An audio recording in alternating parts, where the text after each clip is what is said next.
هاي السلام عليكم ورحمة الله وبركاته. الشماركة منك بجمتوتا دعوتوتا عشان ذاك ترتب جرتني جواتني جرا الحمد لله قلت ربي إجاك بجمتوتا دعوتوتا كينيا أركي سما نما لما سني كمان كودين ما تكرر من تون أنا تكرر نما لما سني كمان رفني جرا كان يوم سني جرو مشالي نما لما كمان سني رفني جرا يشكوت كوتا سنا مشالي نما كان لما أقولتي تين على نتوفي أكمل سني موتو Khadija warra ijoo jechuudha. Lamaan isaaniitu yoo asitti dhufanii wal argan nama biyyaatti hin beeku. Akkuma san immoo dhimmi isaan dhufanii wal argan bakka. Haa ta'u kun haalli isaaniitti dhufanii kanaaf amma akkuma argaa jirtan kana kun isaa wajjin keessummaa wajjin jira jechuudha. Kaameraamaaniin keenya si kennu waraaba. Asi gaa xiqqoo akkan. Egaa jalqaba irratti isaan abbaa manaa Khadijati.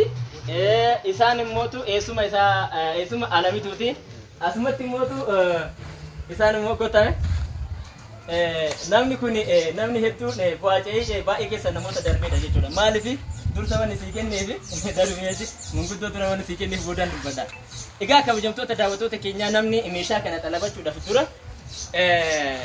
bu'aacee hedduu keessa darbeetiin bu'a meeshaa kana xalabata. Jireenya kana jijjiirachuuf illee akkuma san bu'aacee baay'ee keessa darbee jireenya jijjiirataa jechuudha. Namoonni isin agartan kun namoota gurdaadhaan nurraan dabaleetu namni hedduun namoota bultii keessa jirudha. Namoota bultii horateetu haala kanaan meeshaa isaanii manatti galfataa jira jechuudha. Kana gochuuf immoo dursa waliigaltee haadha manaa fi abbaa manaa barbaachisa jechuudha. Waliigaltee haadha manaa fi abbaa manaa keessatti immoo chaalenjii hedduutu jira jechuun bu'aacee hedduutu jira. Kana hundaaf wanni kun garaa nama nyaataa keessummaa guddoodha. Maqaa chaanaalii Ashaa Inda Kadirtuuf jechuun akka Oromiyaa guututti warroota meeshaa kana nurraa xalabatan wajjin deebisee hundi keessanuu isin galateeffachuun barbaada. Kanaan baay'ee isinitti dheeressu amma hundi keessanuu yaada nuu kennitanii akkam jirtan nagaa jirtanii anaa dhufu isin simannee irra isinin jechuu barbaada. Ayyee galatooma. Illee meeshaa kana hojjisiisuuf isaan waan isaan hojjetan kanatti baay'ifnee itti gammannee jirra. Ammaaf nullee meeshaa kana Facebook irraa buufnee arginee isaan bira dhufnee beellamannee meeshaa kana fakkaatu hojjetanii gadi nu yaasanii nu argisiisaa jiru waan ta'eef nullee itti gammannee jirra.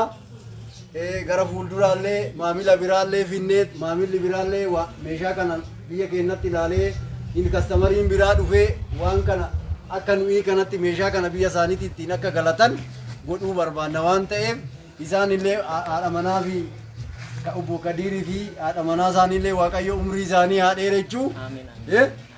Nu illee nama deebi'ee isaan irraa ammallee meeshaa biraa hojjisiifatee namatti fayyadamu Waaqayyo nu haa taasisu jechuufini galatooma. Ayyee isinoo deebisanii hin dubbattanii isinillee yaada keessan keessan galatooma. Ayyee Amma wanni kun baay'ee nutti tolee jira. ayyee Garuu namni amantummaadhaan qilleensaan yeroo onlaayiniidhaan ajajuun namni amma waliin amanu. dhugaa Amanummaa keessan biddatti natti dhagahama. akkan Amanummaan keessan baay'ee dasna jedhee ayyee ammaan anillee hiriyoota kiyyaa fi dhagaa maamiloota biraa isin fiduuf ayyee qophii qabaa jechuu barbaadeeti. ayyee Ammaan gurguryoon kiyya waan dabalanii jechuu barbaadeeti. mee warra xiyyootitti maal nu dhaamtanii ijoollee biyya alaa jirtutti hoo maal dhaamtanii namoota bultii keessa jiran immoo dhugaa dubbachuuf taanaan isin nama fakkeenya bu'aacee keessan ka jalqaba irraa gammaatti hin beektan as keessatti ka isin jaalatu ka isin jibbu kan mootu jijjiiramuu keessan barbaadu hedduutu jira kan hin barbaanne hedduutu jira kan moo ijoolleen biyya alaa haala kanaan bu'aacee akkanaa kana keessa jirantu jira mee namoota biyya alaa jiran saniin maal dhaamtaniif akka nama dubbatu Warroota biyya alaa jiran sanii dhaamu garuu ifaajee baay'ee ifaajanii yeroo addunyaa kanarratti kana argachuun akka kana argattan akka maamila kanaa kana uummattan qilleensaan waan amanamu kanatti akka kana argattaniitiin dhuftan baay'isee dhaamsa dabarseeti.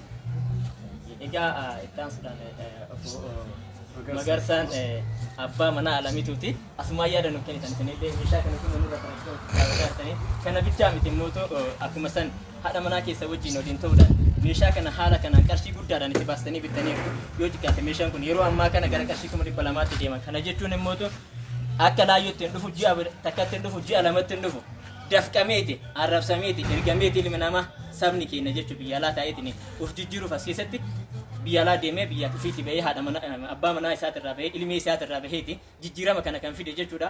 Asirratti isinillee yaada gabaabaa nu kennitanii jechuu barbaada. carraanaa kennitanii galatoomaa hiiqaa kana akkuma argitan kana feesbuuk irratti arginee isarraa gabbuunee alamitu biraanuu wajjin agartee hiiqaa kana bakka kana akkanaa deemiti ajachiisinaan jettee dhufee ilaalee ani baay'ee natti tolee baay'ee itti gammadee. Ayyee an dhugaa dubbachuuf afaan ittiin ibsu baay'ee hin qabu. Barsiisan immoo asitti abbaa qubeetii abbaa biyyaatis isinis akkuma isaan yaada gabaabaa kan nu dabarsan irra deebi'ee barbaada. Dhaamsa tokko keessatti akka namaaf nu dabarsan.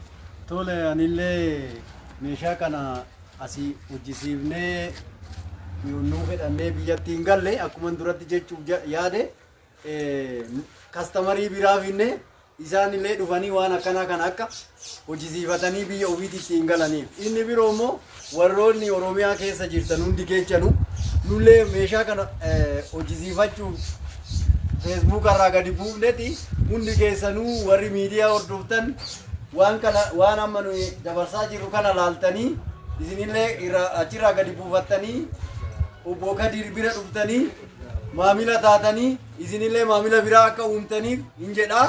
Galatooma. Egaa maqaa chaanaalii kennatiin ammallee maqaa ijoollee Oromoo bakka biyya keessa jiraniif biyya alaa jiran hunda isaanii bakka bu'ee biyya doolaa Arabaa fi doolaa Awurooppaa biyyoota Arabaa kamii fi biyyoota Eeshiyaa biyyoota hedduu keessa teessanii namoonni televezyiinaan nu laaltan namoonni silkiidhaan nu laaltan hedduun jirtan jechuudha. Maqaa isaaniitiin ammallee guddaa isin galateeffadha. Naa jiraadha. Hara galfadha. Galatooma. Horaa bulaa. Jiraadha. Ayyee.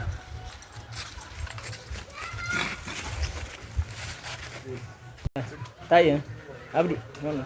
Anda sana. Kota. Dekat sana aja.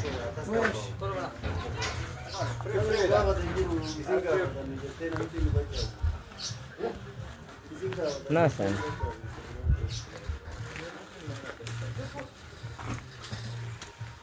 Nah, benar. Ya sudah. Ah.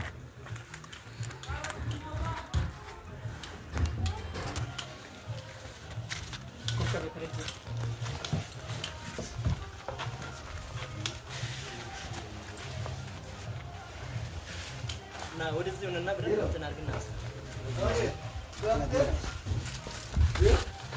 Iya zor kan. Antum iya zor. Udah macam mana kita macam.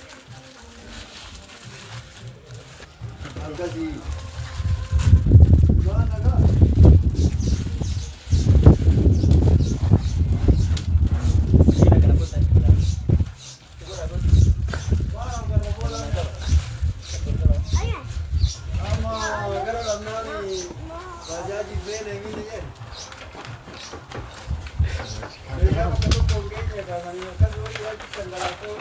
Oh, naga. Jeptan. Ayo mah. Jerah. Antan aja ma kamar ma.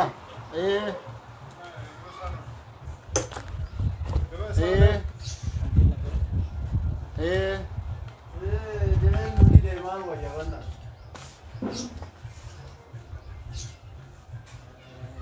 Argana ne empena. Aki duri sini jiru, dulu terkejut nak.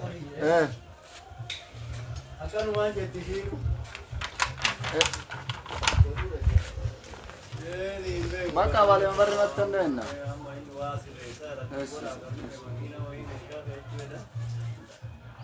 Isa si resa atas kabau ni. Kit ya ini Mozilla sanu beneng kalaman kono.